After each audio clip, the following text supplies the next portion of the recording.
Good morning. We continue our series entitled Handling Life Pressures.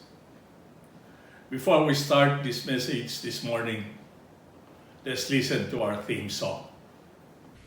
In times like these, you need a Savior. In times like these, you need an anchor. Be very sure, be very sure, be very sure, be very sure. Your anchor holds and grips the solid rock. This rock is Jesus, yes, He's the one. This rock is Jesus, the only one. Be very sure, be very sure, be very sure, be very sure. Your anchor holds and grips the solid rock. Today we are in part 3 of our series. And the message this morning is entitled Seeing the Bigger Picture from God's Perspective. Today we live in the so-called VUCA world. VUCA is an acronym to describe the volatility, the uncertainty, the complexity, and ambiguity of general conditions and situations we have today.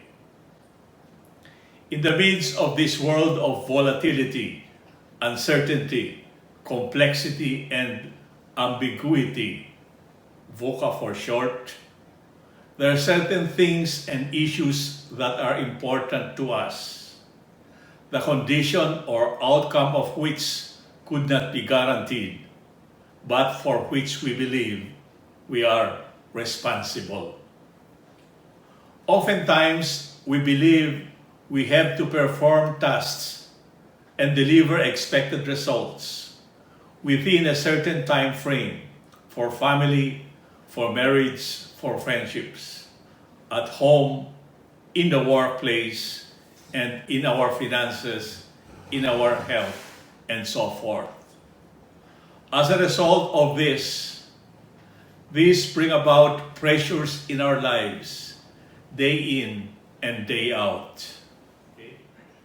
We also know fully well that when these life pressures are not properly handled, we are limited in our capabilities to attain certain goals we have set for ourselves in these areas. We also know fully well that in order to properly handle these life pressures, we need to exercise wisdom. As Proverbs 4 verses 6 to 7 admonish, and I quote, "Forsake her," referring to wisdom, "not, and she shall preserve thee. Love her, and she shall keep thee. Wisdom is the principal thing. Therefore, get wisdom, and with all thy getting, get understanding." End of quote. One wise way by which we can do this is to develop and apply appropriate approaches or strategies to handle these life pressures. Today, we look into one of the many approaches we can deploy in the face of these life pressures. This is the so-called seeing the bigger picture approach when buffeted by life pressures with their attendant pain and suffering.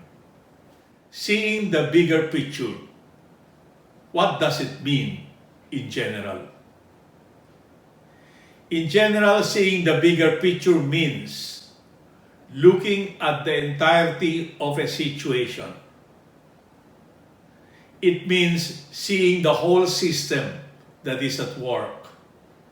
It also means being able to comprehend the context of the matter. Seeing the bigger picture means to take a step back and think about the here and now situation in the grand scheme of things. Now let's try to understand better the meaning of this approach by looking at what it is not with the following story. It was 6 men of Hindustan, to learning much inclined, who went to see the elephant, though all of them were blind, that each by observation might satisfy his mind. The first blind man approached the elephant, and happening to fall against the elephant's broad and sturdy side, at once began to bawl, "God bless me, but the elephant is very like a wall." The second blind man, feeling of the task of the elephant, cried, "Ho, what have we here? So very round and smooth and sharp? To me it is mighty clear, this wonder of an elephant is very like a spear." The third blind man approached the animal, and happening to take the squirming trunk within his hands, thus boldly up he spake, "I see," quoth he, "the elephant is very like a snake." The fourth blind man reached out an eager hand, and felt about the knee. "What most this wondrous beast is like, is mighty plain," quoth he. "'Tis clear enough, the elephant is very like a tree." The fifth blind man, who chanced to touch the ear, said, "Even the blindest man can tell what this resembles most. Deny the fact who can, this marvel of an elephant is very like a fan."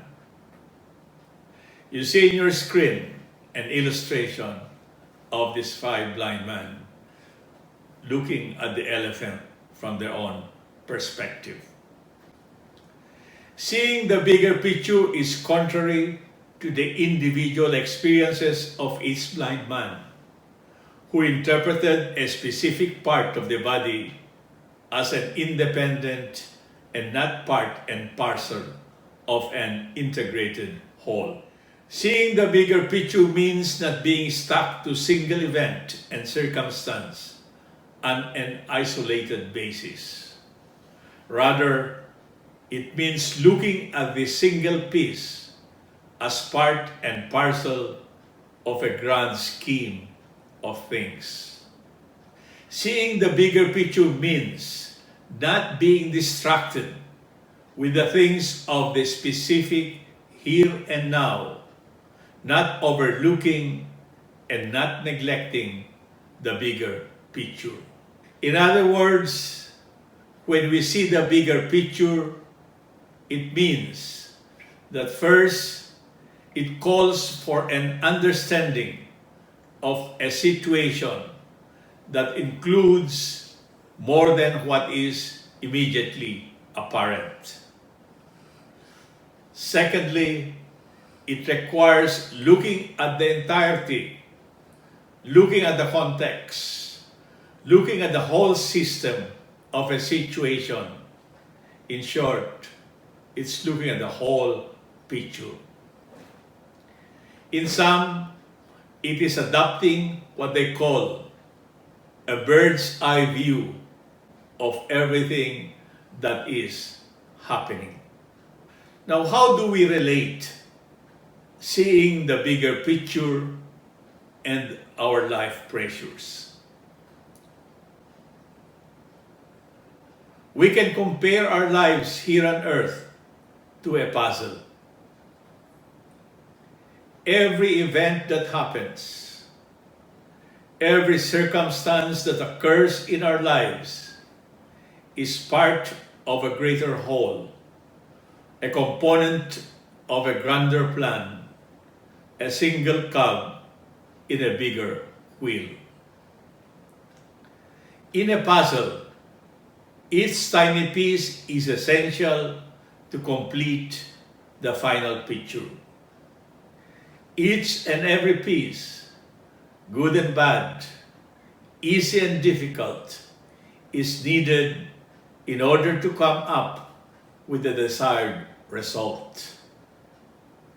Many a time in a puzzle, one piece on its own may not look like much of anything at a particular time. But when pieced together with all its counterparts, a wonderful final picture emerges. The approach of seeing the bigger picture calls for envisioning at all times, during the process, the final and full picture of a puzzle's end product. How does seeing the bigger picture apply to our life pressures? Seeing the bigger picture allows us to recognize the larger import of events. When we go through a tough time, however uncomfortable and painful it may be, let us remember that this is merely an event that represents a piece of a greater whole. Let us remember that we need each and every piece or any event to shape us and guide us toward completion of our life puzzle. Thus, when we apply seeing the bigger picture approach to our life pressures, we become realistic enough to know that obstacles, to know that opposition, to know that problems are part and parcel of a greater whole in order to accomplish great things in our lives. Based on our experience, we know this to be true. When we look back at certain events in our lives, even those which we believe had been insurmountable and of no use at the time, we now realize that from hindsight and from a broader perspective, these are beneficial and worth going through. Now let's tackle the topic, seeing the bigger picture and believers. For believers, seeing the bigger picture in this life is important in order to survive and thrive. But for believers, there is an even bigger picture to look at and a more important lesson to learn. It is this: to see the bigger picture of this life from God's perspective. Seeing the bigger picture of this life from God's perspective is recognizing that there is a purpose that is bigger than ourselves, which has an eternal impact. Seeing the bigger picture of this life from God's perspective is recognizing that God has a sovereign plan and purpose for our lives while we are here on earth.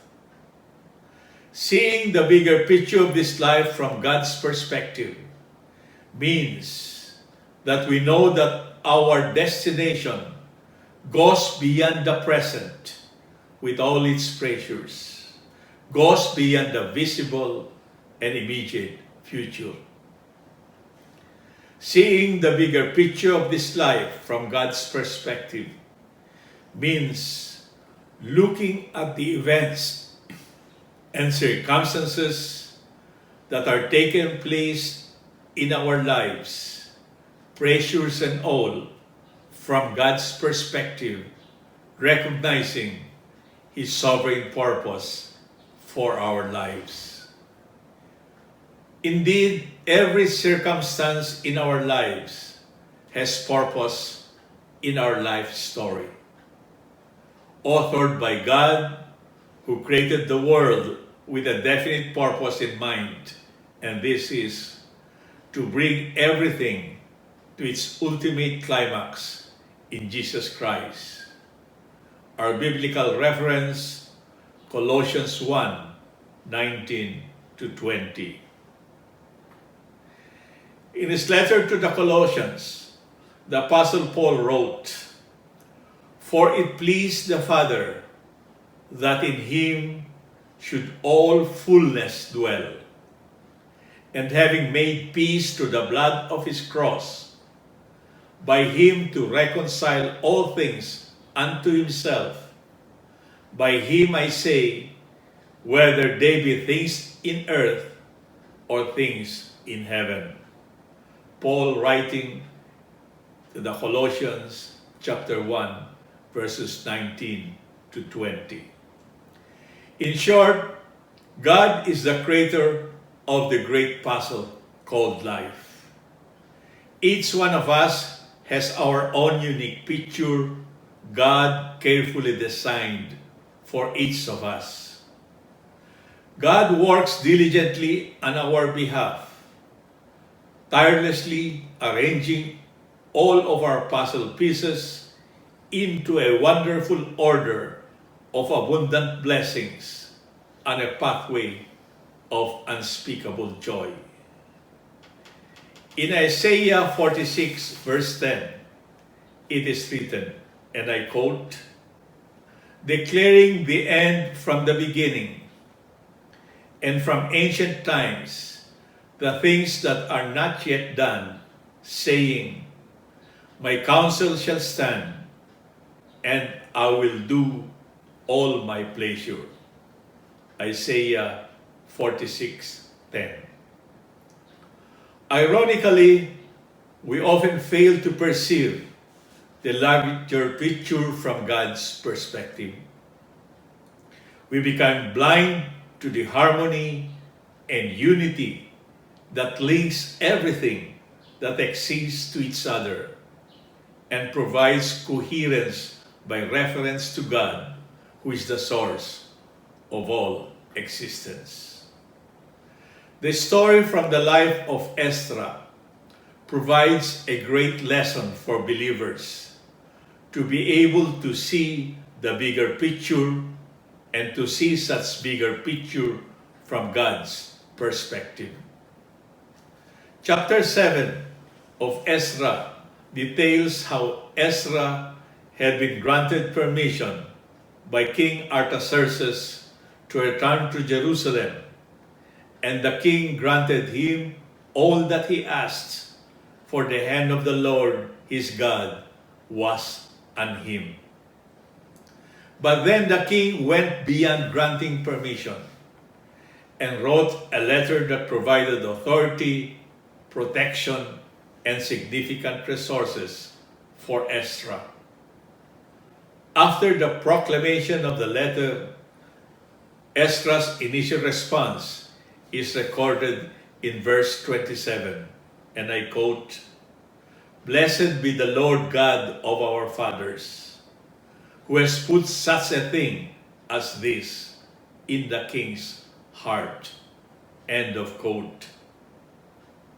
Ezra's response clearly reveals that Ezra saw God's hand in all that had happened. Ezra was able to look beyond his own finite human scope of vision and see the events from God's perspective. Ezra recognized that God's purpose was over and through the circumstances. Also, this is what happens when we are able to see the bigger picture from God's perspective.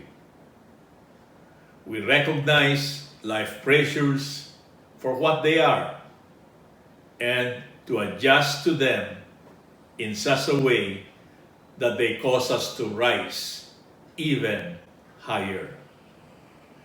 When we see the bigger picture of this life from God's perspective, we are able, firstly, to overturn positively even negativities happening in our lives because we look forward to a much bigger and better picture ahead of us. We refer to Revelations 21, verses 3 and 4. And I read, "And I heard a great voice out of heaven saying, Behold, the tabernacle of God is with men, and he will dwell with them, and they shall be his people, and God himself shall be with them, and be their God. And God shall wipe away all tears from their eyes, and there shall be no more death, neither sorrow nor crying, neither shall there be any more pain, for the former things are passed away." Revelations 21, verses 3 to 4. In the process, we're able also to allow our circumstances to push us closer to Jesus, His love, and His will. In the early 60s, a songwriter by the name of Jim Hill wrote a song which was to become one of the most popular songs among Christian groups. Jim Hill wrote this song when his mother-in-law became very sick. At that time, Jim was a very new Christian. One day when he was coming home from work, he was asking God why this was happening to his mother-in-law. Then, according to him, words just started filling his mind, but he did not have anything to write the words on. So when he got home, he got out of the car, looked down, and there was an old piece of cardboard. On it, he wrote the song. The first person that Jim Hill sang the song for was his mother-in-law, who showed in her sickbed much appreciation for the song and its message. Needless to say, this song helped her through her illness. The song is entitled, "What a Day That Will Be." And please listen to the message as we use this as our intermission song.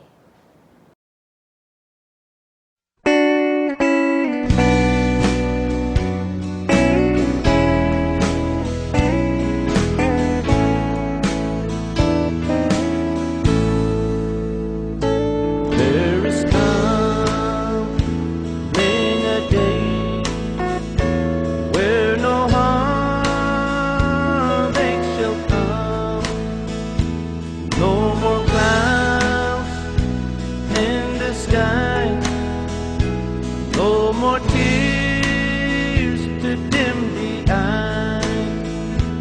All is peace forevermore on that happy golden shore.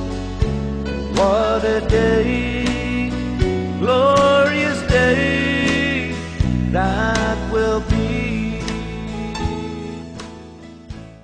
What are the benefits of seeing the bigger picture of this life from God's perspective? Let me explain the first benefit with this anecdote. One day, a traveler walking along a lane came across 3 stone cutters working in a quarry. Each was busy cutting a block of stone. Interested to find out what they were working on, he asked the first stone cutter what he was doing. "I'm cutting a stone." Still no wiser, the traveler turned to the second stone cutter and asked him what he was doing. "I'm cutting this block of stone to make sure that it's square and that its dimensions are uniform so that it will fit exactly in its place in a wall." A bit closer to finding out what the stone cutters were working on, but still unclear, the traveler turned to the third stone cutter. He seemed to be the happiest of the three, and when asked what he was doing, replied, "I'm building a cathedral."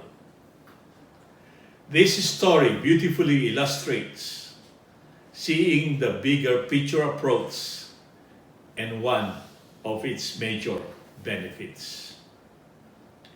All three stone cutters were doing the same thing, but each gave a very different answer. Each knew how to do his job, but what was it that set the third stone cutter apart? The third worker knows not just how and what to do, but he knows why. The third worker views the whole and not just its parts. The third worker sees a vision, a sense of the bigger picture. The third worker is able to see significance in work, however challenging, beyond the obvious. When our understanding and determination of purpose are filtered through recognition of God's purpose beyond our here and now, it affects how we answer two important questions. First, where are we going? And second, why are we going there? We go back to the case of Ezra, who saw not only the bigger picture from God's perspective, but also how that affects his motivation and purpose.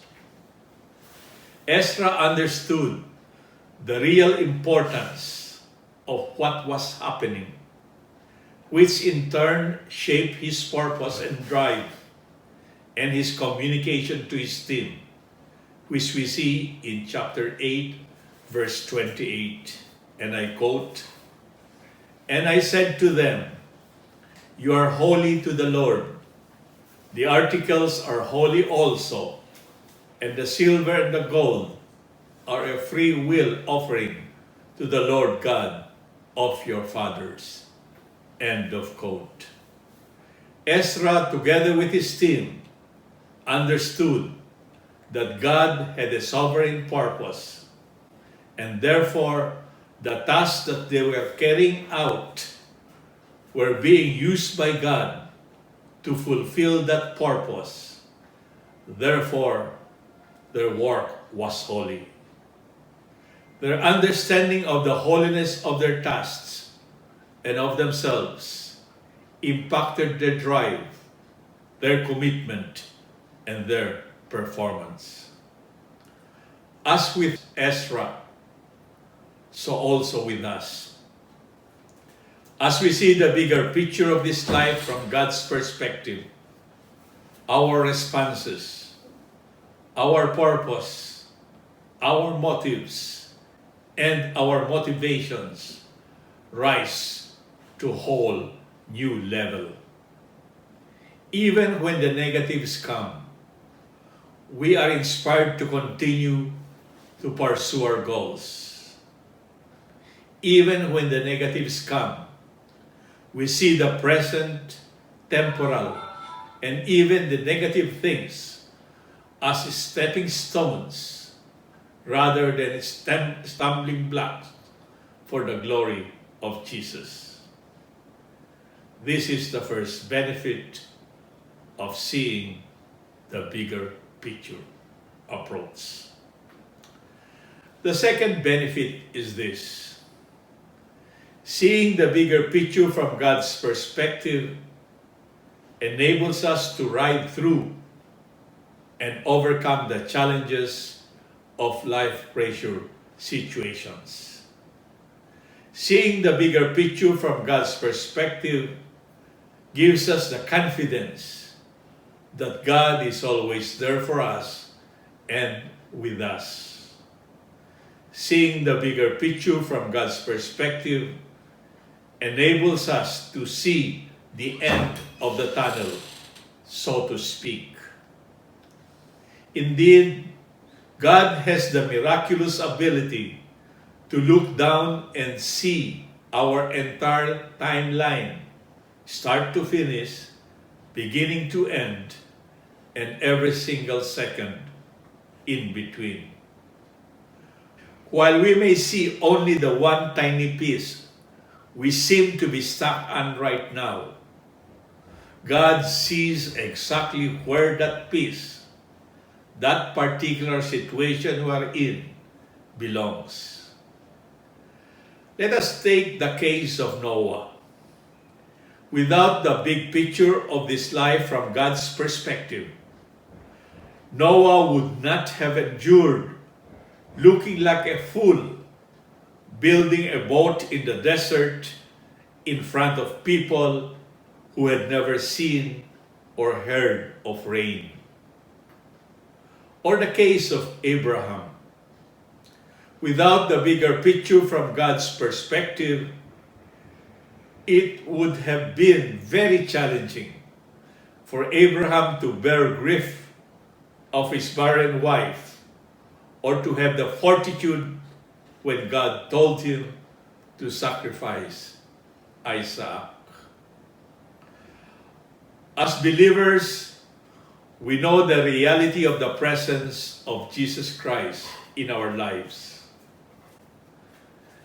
And I quote, "And we know that all things work together for good to them that love God, to them who are called according to his purpose, for whom he did foreknow, he also did predestinate to be conformed to the image of his Son, that he might be the firstborn among many brethren." Verse 29, verse 30, "Moreover, whom he did predestinate, them he also called, and whom he called, them he also justified, and whom he justified, them he also glorified." What shall we then say to these things? If God be for us, who can be against us? Paul, writing to the Romans, chapter 8, verses 28 to 31. To know the reality of these verses, we have to be seeing the bigger picture from God's perspective. The third benefit, seeing the bigger picture of this life from God's perspective, helps us in our own spiritual growth and development. When we are struggling with the hearts of life and trying to find where they fit, it really helps to step back and look at the big picture. It's not the good pieces that we struggle with finding how they fit. It's the bad pieces. How does this bad fit into my life? Our tough times may be times of tremendous spiritual growth and strengthening. We probably cannot see it now, but looking back later, we will realize just how close we were to God in prayer and dependence at this time. As James 1 verses 2 to 4 state, "My brethren, count it all joy when you fall into diverse temptations, knowing this, that the trying of your faith worketh patience, but let patience have her perfect work, that you may be perfect and entire, wanting nothing. James 1, verses 2 to 4. As we look at the big picture from God's perspective, our faith in God is fortified and strengthened. We learn to relinquish control and let God take the reins. Possibly, to be the complete, mature Christian that God envisioned us to be, we must be refined in the fiery furnace of life. What are we to do for us to adopt the approach of seeing the big picture? We are to hold on to two things: faith and hope. First, whatever life pressures are putting us in, let us hold on to our faith in God. Like Abraham, we take God at His word. Even when our circumstances scream otherwise, we take it on faith that there is a bigger picture which God plans for our lives. Let me now invite you to look at this slide. For God sees what we don't. God knows what's up ahead. God knows what's waiting around the bend. God speaks the end before the beginning. Only God can see the big picture for our lives. If Joseph had taken his eyes off the Lord when his evil brothers sold him, he would have had many reasons to quit and doubt. But Joseph remained faithful to God. The second requirement, let us have hope. This hope keeps us from despair and allows us to live in anticipation of that day when Christ will return in glory. Colossians 3:4 states, "When Christ, who is our life, shall appear, then shall you also appear with Him in glory." Truth is, there may be things in our present lives that never make sense to us, but we know that they are not without God's knowledge, without His consent and purposes, which will only fulfill God's redemptive plan. As Psalm 33:20 admonishes, "Our soul waiteth for the Lord. He is our help and our shield." Psalm 33:20. In closing, let us remind ourselves that we cannot get through this life without its pressures and their attendant pain and suffering. The challenge for us is this: are we going to allow these times to detract us from that high calling of God in Christ Jesus? Are we going to cave in due to these temporary aberrations and distractions? As we discussed this morning, our ability to stay steadfast today and be productive for God in the midst of life pressures literally hangs on how well we apply the approach of seeing the bigger picture of this life from God's perspective. Thank you and God bless. Just over yonder, beyond the river, there is a city of pure delight, where men